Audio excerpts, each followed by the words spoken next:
Hi! నమస్తే అండి. నేను మీ లక్ష్మీ చౌదరిని. వెల్కమ్ టు మిస్టరీ మధురములు తెలుగు ఆడియో స్టోరీస్. తెలుగు నూతన సంవత్సర శుభాకాంక్షలు నా రీడర్స్ అందరికీ కూడా.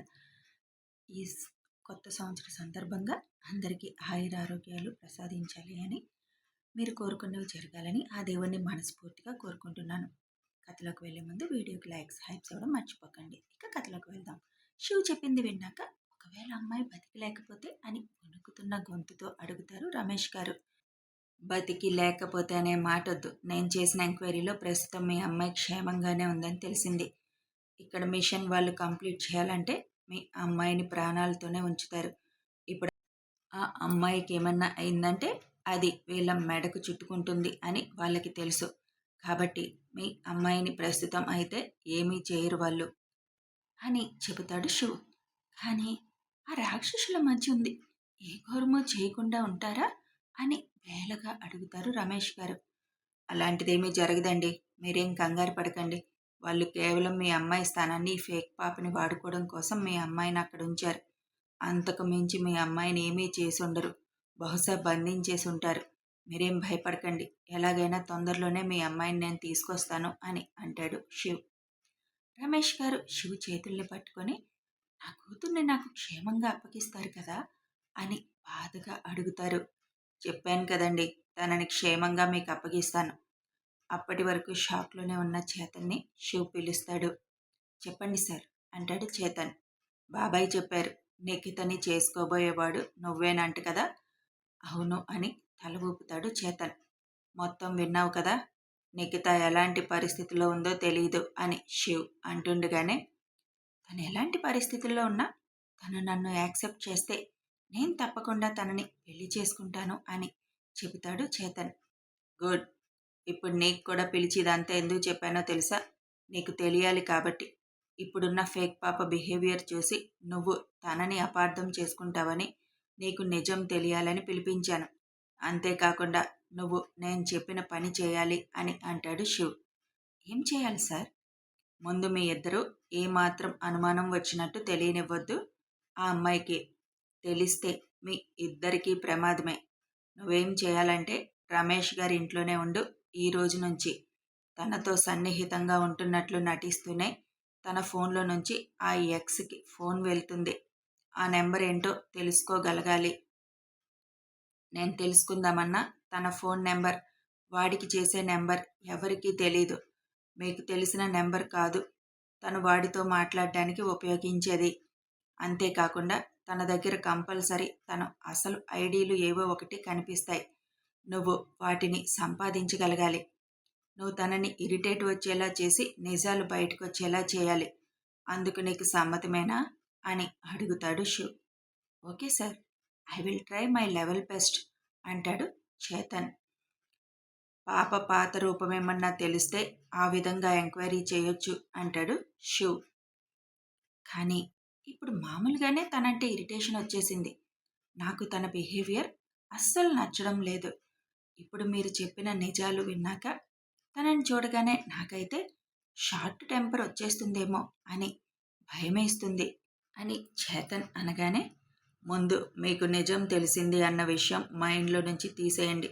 ఓన్లీ మనసులో పెట్టుకోండి చాలు. నీకు నిజం తెలిసింది కాబట్టి తను ఏమన్నా తప్పు చేస్తే వెంటనే మీరు రియాక్ట్ అవ్వకండి రమేష్ గారు. ఎప్పట్లాగే మీరు ఉండండి. అలాగే బాబు అని అంటారు రమేష్ గారు. ఇంకొక విషయం, ఎట్టి పరిస్థితుల్లో మీకు నిజం తెలిసిందని ఆ అమ్మాయికి తెలిస్తే మిమ్మల్ని చంపడానికి కూడా వెనకాడదు. అందుకే మీరు చాలా జాగ్రత్తగా ఎప్పటిలాగే ఉండండి. కొంచెం కూడా తేడా రానివ్వద్దు. ఇక్కడ మీరు తేడాగా ఉంటే అక్కడ మీ అమ్మాయిని హింసిస్తారు వాళ్ళు.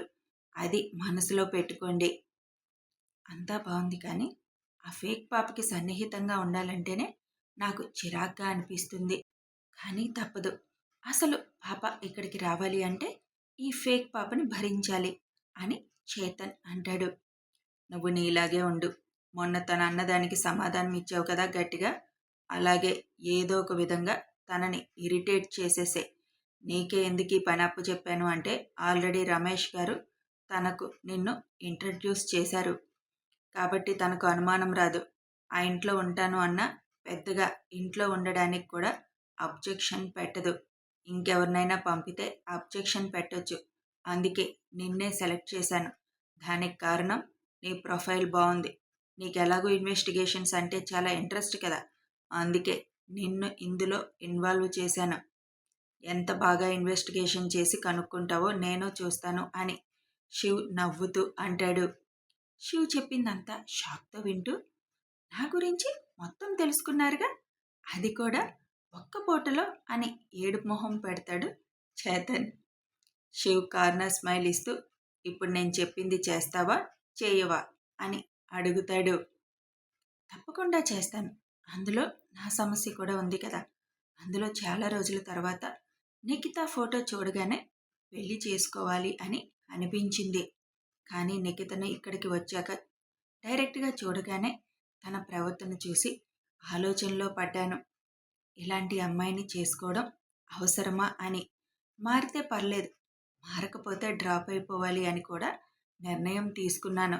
కానీ ఇప్పుడు మీరు చెప్పాక తను అసలు పాప కాదని, నిఖిత వేరేగా ఉందని తెలియగానే చాలా ఆనందం అనిపించింది. ఇప్పుడు చెప్తున్నాను వినండి అంకుల్. మీరిందాక భయపడ్డట్టు ఆ ఎదవలు తనని ఏమైనా చేసినా కూడా నేను తనని పెళ్లి చేసుకుంటాను. తను క్షేమంగా ఉంటే చాలు. కేవలం తన కోసం మాత్రమే శివ్ గారు చెప్పినట్టు ఈ ఫేక్ పాప గురించి ఎలాగైనా ఏదో ఒక విధంగా తెలుసుకోవడానికి ప్రయత్నిస్తాను అని అంటాడు చేతన్. సరే బాబు, ఇక మేం బయలుదేరతాం. మీ మీద నమ్మకంతో వెళ్తున్నాను. నా కూతురు మాత్రం ఎలాంటి పరిస్థితుల్లో ఉన్నా ప్రాణాలతో ఉంటే చాలు బాబు. తనని నాకు తీసుకొచ్చి అప్పచెప్పండి. అవసరమైతే మనుషులకి దూరంగా వెళ్ళిపోయినా నా కూతుర్ని బతికించుకుంటాను అని అంటారు రమేష్.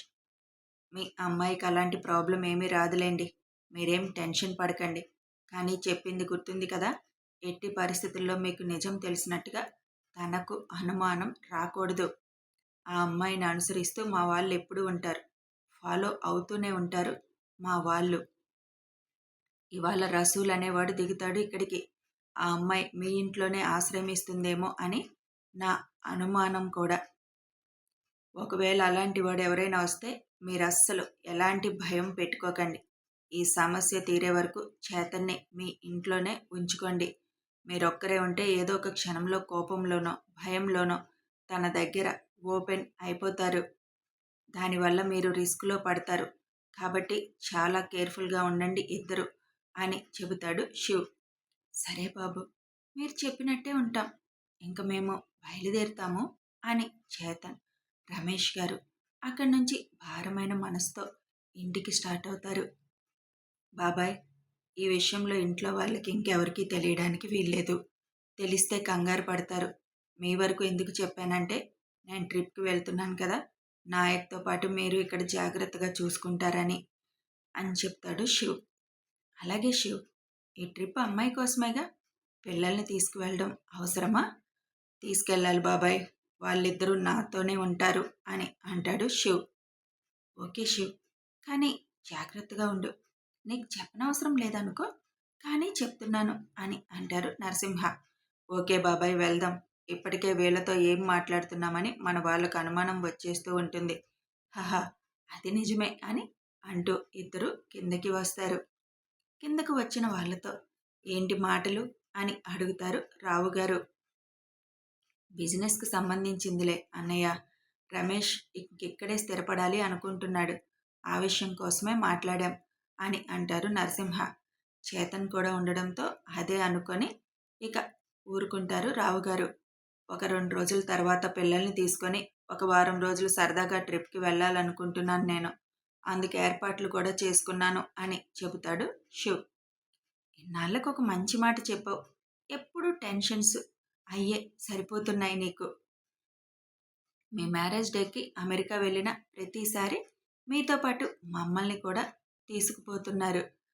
మీ నలుగురే కనీసం ఇంతవరకు ఎక్కడికి వెళ్ళింది కూడా లేదు. హాయిగా వెళ్ళిరండి. వారం కాకపోతే నెల రోజులు వెళ్ళండి అని చెబుతారు కుటుంబ సభ్యులందరూ సంతోషంగా. అవునన్నయ్య, వర్క్ గురించి కూడా నువ్వు టెన్షన్ పడకు. ఆఫీస్ పెదనాన్నతో కలిసి నేను చూసుకుంటాను. ఎలాగో రాజ్బాబు ఉన్నారు కదా అని అంటాడు వరుణ్. ఇంతకీ ఎక్కడికి వెళ్తున్నారు అని అడుగుతారు వంశీ గారు.